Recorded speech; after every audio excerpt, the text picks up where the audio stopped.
Welcome to Tales to Terrify, part of the District of Wonders network. Featuring Starship Sofa and far-fetched fables, everyone has a story in the District of Wonders. Come and find yours.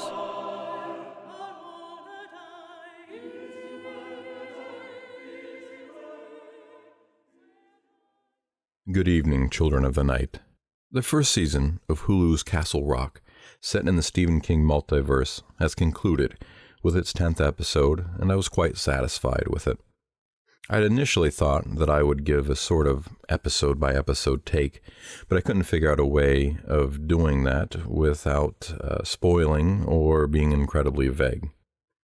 I am not as well versed in the Stephen King Dark Tower multiverse as some of you may be, so I'm sure that the show is absolutely chock full of Easter eggs, but most of them I'm sure I missed.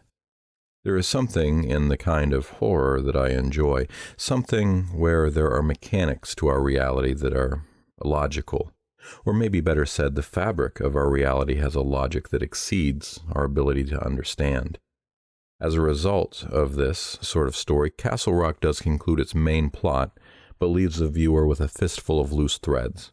Perhaps there will be a second season where some of them are resolved. I enjoyed that the exterior shots of Shawshank Prison were filmed at Moundsville State Penitentiary in West Virginia. I have a head full of pleasant memories spending a long evening roaming the grounds, the cells, and the roof. If there are interior shots, I couldn't recognize them because I only saw them in the dark. The gate that you see in the show in which buses and cars come in and out of the prison is the gate that I think was referred to as the carriage gate, and when it was time for executions, that is where inmates were hung. I also appreciated that Henry Deaver found himself in an anechoic chamber. Children of the night, if any of you have ever spent time inside of Microsoft's Building 87 chamber, please email me, talestoterrify@gmail.com. I'd love to hear you describe your experience in one of the quietest places on Earth.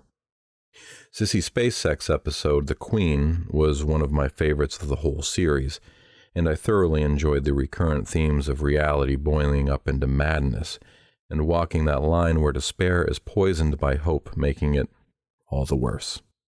I think the series will be worth your time. Let's hear some fiction.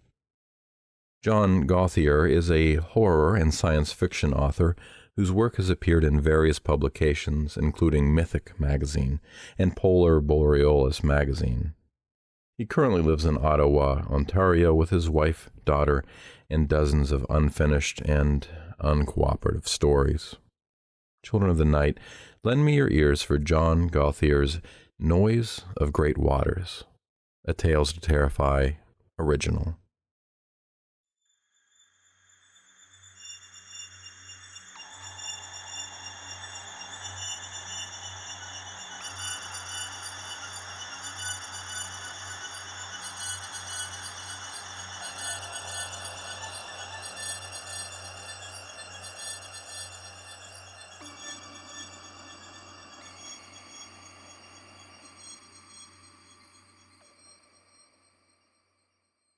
Hi, Father.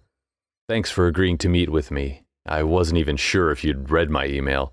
To tell you the truth, I was actually pretty surprised to see that the church had a website. It's just one of those things you never really think about, I guess. But it makes sense. Even you guys can't ignore something like the internet forever. Sorry, I'm just kidding around. I guess I'm nervous. I tend to say stupid things when I'm nervous. Anyway, I know my email said I wanted to talk to you about my marriage, but I'm embarrassed to say that was actually a lie. Truth is, I'm not even married. I'm sorry, I know that lying to a priest is probably pretty bad, maybe even a sin or something, but I knew it would be the only way I could get you to meet with me. If I'd told you the real reason, well, you probably would have thought I was crazy and ignored me, but now that I'm here, you don't really have a choice but to at least hear what I have to say. Thanks. I actually feel a lot more comfortable back here. It's one of those parts of a church that no one really thinks about, but I guess you need to have some personal space like anyone else. Yeah, some coffee would be good, actually. I don't suppose there's any way we can crack open one of those bottles of wine. Sorry. Another stupid joke. Just black, thanks. No sugar. I guess I should also let you know that I'm not religious. I haven't been to a church or tried talking to God in a very long time, probably not since high school. In fact, up until last week, I've pretty much been an atheist, if you want to know the truth. I'm sorry if you find that offensive. I guess I've always found all the God and Bible stuff a little too hard to believe once I got old enough to really start questioning it, you know? Plus, there's a lot of stuff I just can't agree with you guys on. Gay marriage and abortion, things like that. I was raised Catholic, but my family never really went to church or prayed before meals or anything. I was baptized and went to a Catholic school, but that was about the extent of it. Anyway, I think I've started rambling. That's something else I do when I'm nervous. Okay, I'll get to the point. Like I mentioned, this is going to sound fucking crazy. Sorry. Shit. Sorry again. I swear quite a bit too. I can't even imagine what you think of me. Does the Bible say swearing is bad though? Obviously blasphemy is, but I know. Sorry. Okay, let's try again. It happened almost 2 weeks ago. I was on my way home after hanging out with this girl I've been seeing. She actually works at the comic book store on Grove next to Bose Hardware. She's really cool, long brown hair, cute glasses, great body, and she doesn't even get how hot she is. You know what I mean? Makes it actually possible for guys like me to... Sorry, I know. I'm obviously beating around the bush on purpose. Okay, here it is. It was about 3 a.m, and this girl, Annie, she'd wanted me to spend the night, but I have a dog, and he'd been alone since before dinner. My neighbor had gone and fed him and let him out and whatnot, but I knew he'd still be lonely, you know? His name's Levi. He's a German Shepherd who I rescued from this... I guess it doesn't really matter. Anyway, I have a small place on Fisher Lake, and Annie lives here in town, so it's about a 20-minute drive back to my place. I don't know if you've ever been up to Fisher Lake, but there's only one road that leads into it, and it's really long and winding, and it's completely surrounded by trees. I tell you, driving down that road in the middle of the night can be scary. So I've got Rush's Roll the Bones blasting on the car stereo, and I'm singing along to it, partly to keep myself awake and partly to keep from getting too scared. I'm embarrassed to admit, but even though I'm a grown man, I still get afraid of the woods when I'm alone, especially when it's dark. And it was dark. Really, really dark. And you couldn't see any stars or the moon or anything from all the trees that towered above the road. The headlights on my old Silverado are also all fogged up, so they're really dim. I've heard toothpaste can clean that up or something, but I've never tried it. Anyway, so I'm driving along this empty gravel road, completely surrounded by a thick wall of forest. My shitty headlights and the constant curves only allow me to see maybe 10 feet in front of me. So I come around one curve and... Shit. Sorry. It's just hard to talk about it. This thing runs across the road. I knew right away that it wasn't an animal or anything because it was upright, like a human, you know? And I know it wasn't Bigfoot because it was all white. It was completely white, and it actually seemed to glow. It was like it was made of light or something. I slammed on the brakes and my truck shuddered to a stop. It even fishtailed a bit on the loose gravel. I was shaking all over and my heart was slamming against my ribs. I turned the radio down and just sat in the pitch black silence, trying to understand what I'd just seen. Like I mentioned, it was all white and glowing. And, it had wings, Father. Actual, full-fledged fucking wings. Do you get what I'm saying? It was an angel. Now I can tell by the look on your face that you either don't believe me or you think I'm crazy. Or maybe you think I'm teasing you or something, and I completely understand why you would think any one of those things. I know exactly how it sounds. The fact that I saw an angel in the woods. But it's 100% true, and unfortunately, it's not the end of my story. Not even close. Ha! That's awesome. Hell yeah, I'll have one. I didn't take you for a Scotchman, Father. I thought you guys just stuck to the wine. Nah, don't worry, I won't tell anyone. So, like I said, after it ran across the road, I was just sitting there, trying to make sense of everything. Then there was this flash of orange light from within the trees on the same side of the road that the angel had come out of. I jumped back in my seat and shielded my face from the flash and from the heat. You see, Father, that was the craziest thing. I could feel this really intense heat. It was like my truck had suddenly turned into an oven. You know when you build a bonfire a little too high and you get a little too close to it and you can feel your skin sort of start to bake? It was that kind of heat, and I was sitting there baking in my truck when another creature came running out of the woods. but it was nothing like the first creature. This thing was black, almost like it was wearing a skin-tight leather suit, but it wasn't even black, not really. It was more like it was just completely void of color and light, sort of like it was made of darkness or something. It's like it was made of outer space. Does that make sense? So it bounded across the road, too, right through my dull headlight beams. It looked kind of like an angel, but it didn't have any wings, and its body was thick with lean muscle. It was also completely bald and had a face like a human.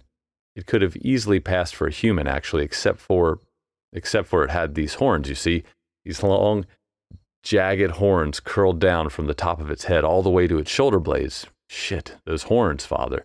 Sticking out of its head like that? That was just about the worst thing I thought I'd ever see in my life. And the way that it ran, it barely even moved its feet. It kind of floated across the ground like a human snake or something. So it runs across the road, and after a few minutes, that crazy heat just goes away. And then I'm just sitting there wondering what in the name of, what the heck is going on? And I was worried that maybe Annie had given me some kind of crazy drug or something. Or that maybe I was even losing my mind a little from all those fumes I'd breathed in working at the factory over the years. Now, I'm sure you know what I'm getting at. What I'm about to say, if the white thing was an angel, then surely this dark thing must have been a demon or a devil or whatever. I mean, that would make sense, right? That would be the logical assumption. Shit, like logic has anything to do with this. Yeah, I'll have another. Thanks. I guess you can see me shaking. To tell the truth, talking about this is making me pretty fucking terrified. I'm afraid that they're, well, maybe I should just tell you the rest.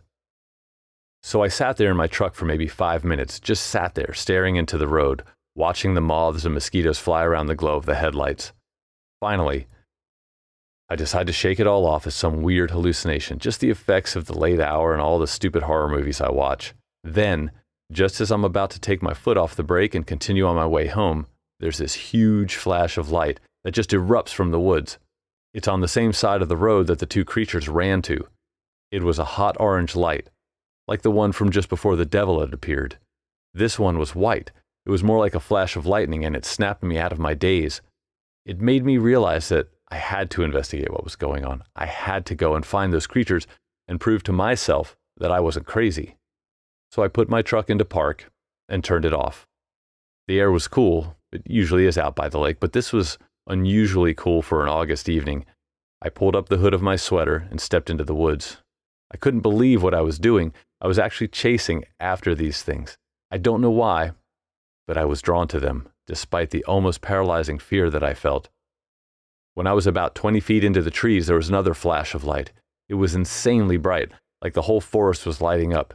It was quickly followed by one of those hot orange blasts. I started running through the trees, fighting my way through the branches and brush. Even though the flashes filled up the entire forest, I could still tell where they were originating from. I could feel them being released. Does that make sense? Of course it doesn't. None of this makes any sense at all. So I walk maybe a quarter mile and suddenly break through this wall of thick spruce trees. The bastards scraped up my arms pretty good, and I got sap all over me, but whatever. Anyways, I break through the trees and I come to this open space in the middle of the forest, this sort of field, and I see, geez, boy, this is crazy. I saw the two creatures fighting. They were just throwing flashes of light at one another. Every time one of them missed, the flash would hit the ground and just fucking explode, sending dirt and plants up 10 feet in the air. The white one, the angel, it seemed to have some kind of force field. Every time the demon threw one of its flashes, the light, or fire, I guess, just bounced off and disintegrated in the air. And there was this crazy noise every time, too, like a deep thwomp kind of sound, and one of those blasts of heat. It was hard to tell where the flashes were coming from because the creatures moved so quickly, but I could have sworn that I saw some kind of object in the angel's hands. I think it was a gun, some kind of energy gun or something. I know that doesn't make any sense. There's nothing in the Bible about angels using weapons other than, wasn't there some kind of flaming sword or something? Anyway, so they keep throwing or shooting this light or this energy or whatever at each other. They don't even notice I'm watching them. It must have gone on for a full 5 minutes. They just danced around the clearing. The devil thing, it hissed a few times. This deep, guttural growl, like the orcs in the Lord of the Rings movies. Not sure if you've ever seen them.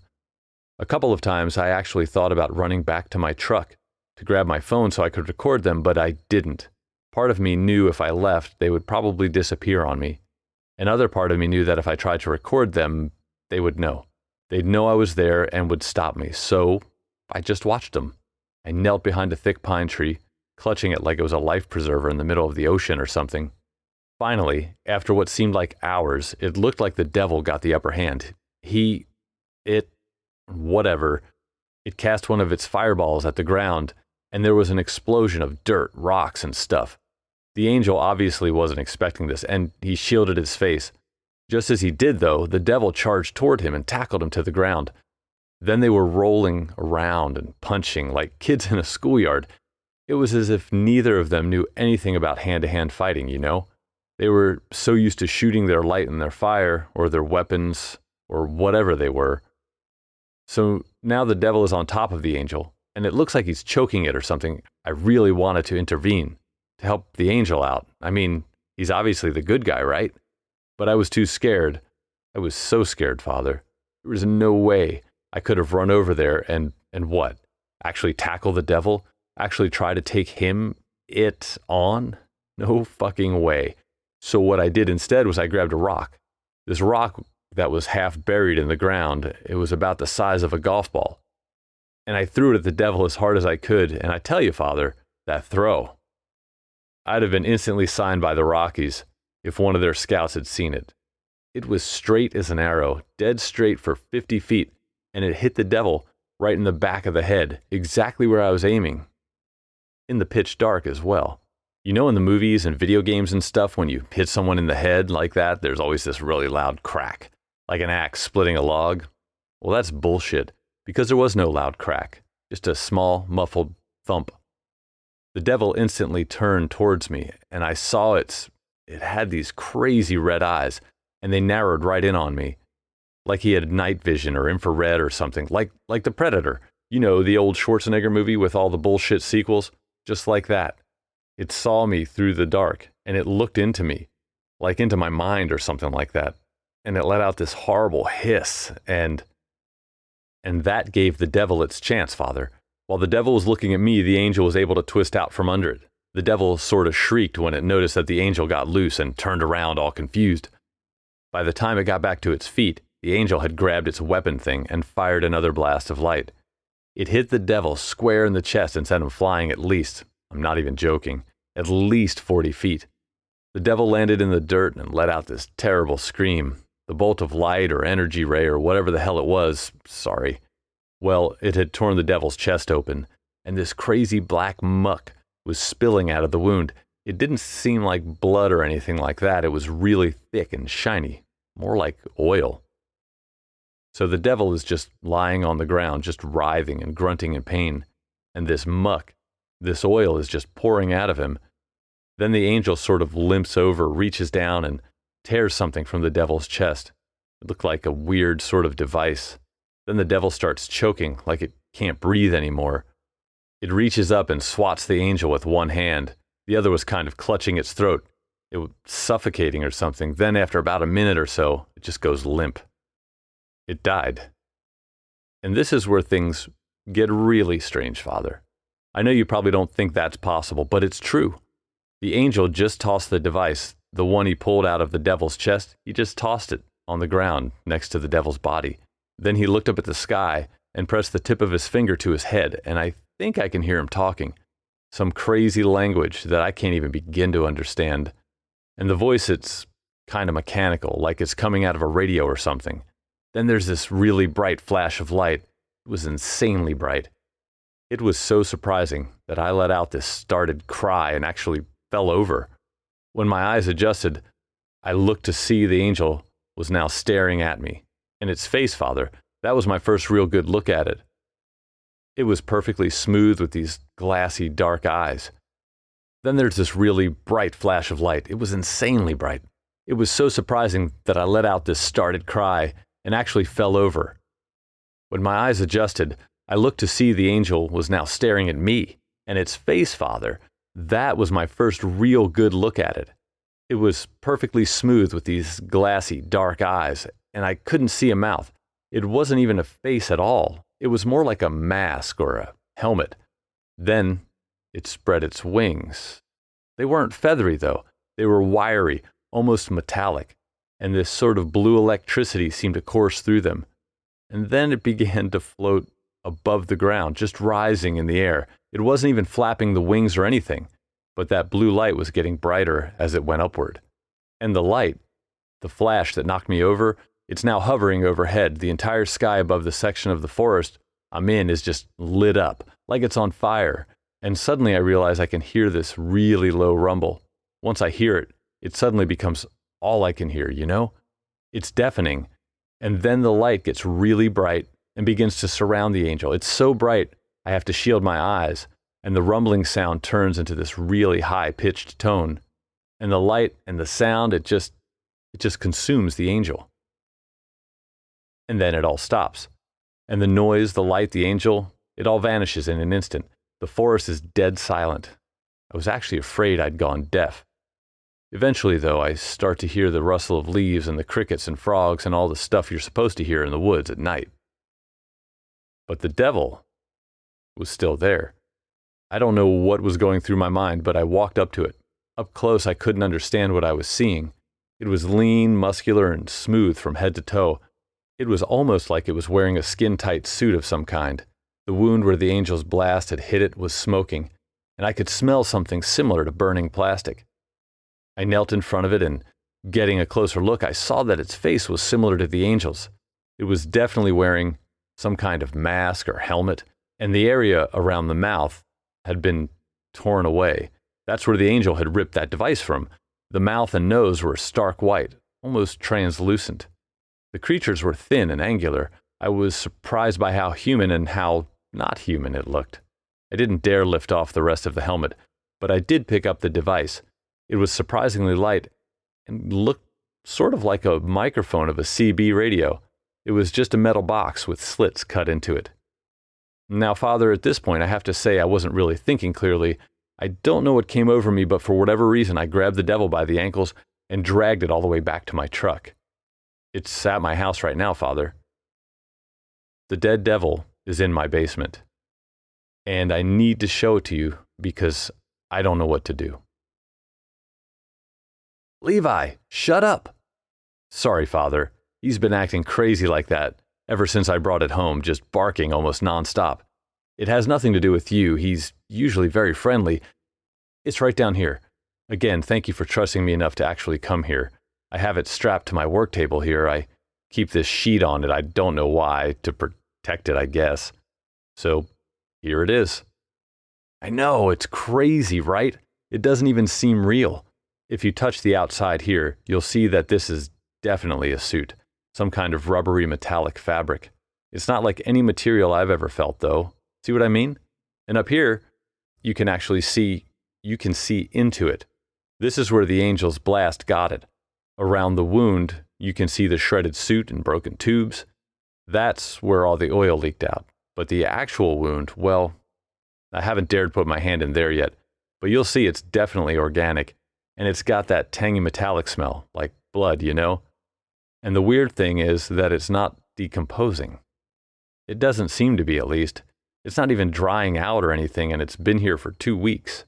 It's like the suit is preserving it or something. I don't really know. This is the device that the alien tore out of the helmet. I've tried taking it apart, but it doesn't have any screws or anything like that. I can't even find any seams I can use to pry it apart. I guess I could try smashing it, but I don't want to actually destroy it. And you see here? This is the helmet. I finally got the guts to pull it off just last week. You see, the horns are actually hollow and they connect to these couplings here on the shoulders. And I've been thinking about it, Father, and I think that this device and the helmet and the horns, I think it all worked together to help it breathe. I think that the angel tore it off and that caused it to suffocate or choke on our air or whatever. So if that's the case, then it obviously means this thing isn't from here. It wasn't meant to breathe our air. No, Father, I haven't told anyone else. To be honest, there's no one I can really trust. I can't go to the police because they'll look at me as a suspect. Plus, who knows what else I could be charged with. Also, Father, I have a theory, and if my theory is right, then there are probably a lot of people who would come after me if they knew this was in my basement. So here it is, Father, my theory. I don't think this thing is actually a devil, and I don't think the thing that killed it was an angel, at least not in the way we traditionally think of them. Now, I know this probably goes against your whole belief system or whatever, but I need you to just hear me out. I need someone to tell me I'm not crazy. That's really the main reason I've mixed you up in all this, to be honest. I've barely slept in 2 weeks, hardly been able to eat. Look at my clothes, they're hanging off of me. I haven't even called the factory, so I'm most definitely out of a job, and the girl from the comic book store has more than likely forgotten about me. My phone's been dead for I don't even know how long, and I've barely left the house. I've been racking my brains and searching through the craziest conspiracy theory shit on the internet that I can find.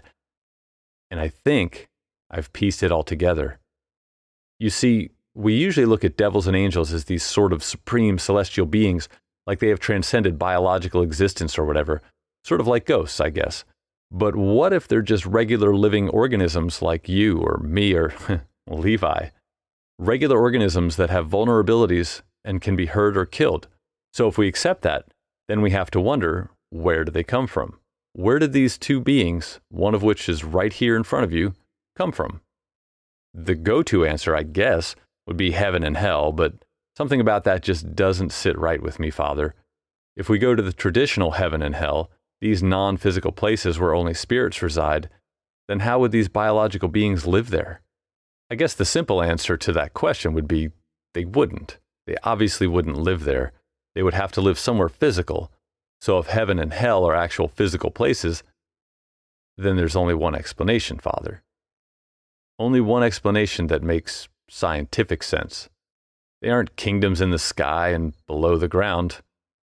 They're planets. Heaven and hell are planets. As soon as I realized that, the other answers all just fell into place. Heaven and hell are planets, just like Earth, and angels and devils are just species from those planets. They're extraterrestrials. I'm sure you've heard of the ancient alien theory before. It started back in the late 60s with that book by Eric von Daniken, Chariot of the Gods. There's even a TV show about it on the History Channel or something, or at least there was. It's the whole idea that aliens actually visited humanity in the distant past and helped influence our progression and all that. It goes all the way back to the Sumerians and this race of beings that came from the stars. Right, so you've heard of it. See, I've never really paid attention to it. Makes for fun conversation when you're passing a joint around a campfire, I guess, but that's about it. But then I look at the evidence, Father, and it's all there, plain as day. Paintings, carvings, architecture, even actual sections in the Bible, the way they describe angels and the image and voice of God. They talk about flying chariots made of fire and metal objects coming from the sky. It's all just technology, Father, and it's wielded by them. Look at its face. It's so smooth, almost featureless. Those large dark eyes and that little mouth. Does it remind you of anything? Does it look familiar at all? Maybe like every alien from every description you've ever read? The gray aliens, it's them, Father, the devils, the angels. They're the ones that have been visiting us for all these years. They're the ones that people have been seeing, maybe even the ones that crashed in Roswell. And the suits, the angel's glowing white exterior, those strange wing-like features on its back. Not to mention the fact that it could fly. That's how angels have always been described, even in the Bible. The suits they wear when they come to Earth. Beneath it all, they're this. And the rest of it is just technology. It's not some heavenly magic or anything like that. It's just alien technology. And it's been perceived as magic because people couldn't understand it to be anything else. I'm calm. I am, honestly. I've never been calmer in my life because I understand it all now. See, you, the church, you've been mostly right all along. There is a God, but he's not a magical, omnipotent being. He's just an alien ruler in charge of some random planet way out there. And Satan, he's on another planet. They were probably allies once, but he sent Satan away. And then somehow, God seeded the earth with life and he sent his angels down here to help it along, to help mankind evolve and develop. And the ones loyal to Satan, they followed him to this planet.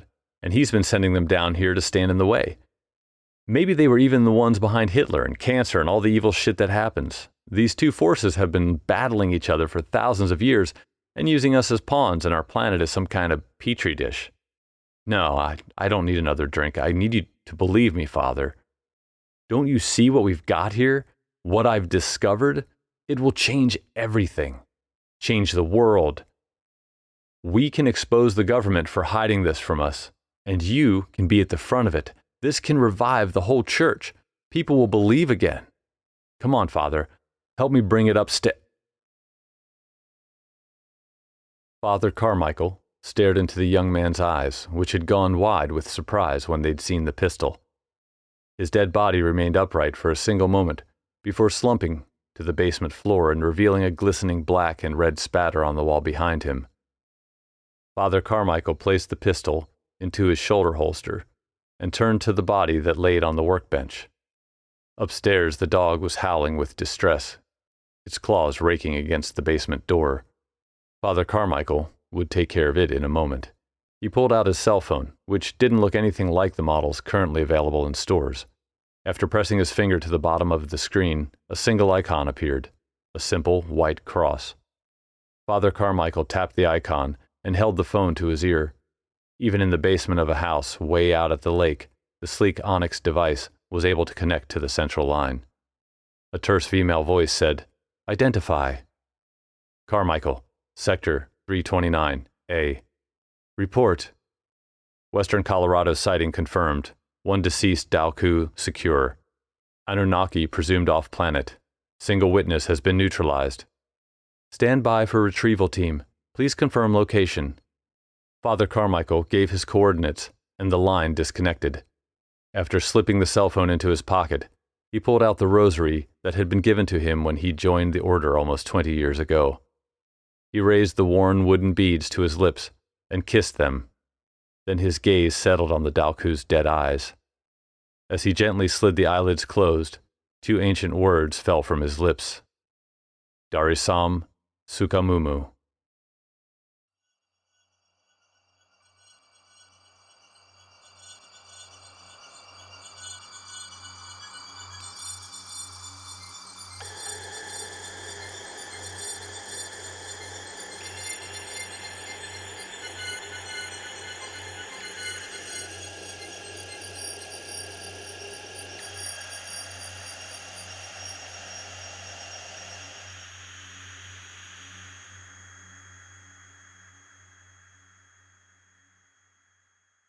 That was Jon Gauthier's Noise of Great Waters, as read by Jonathan Danz.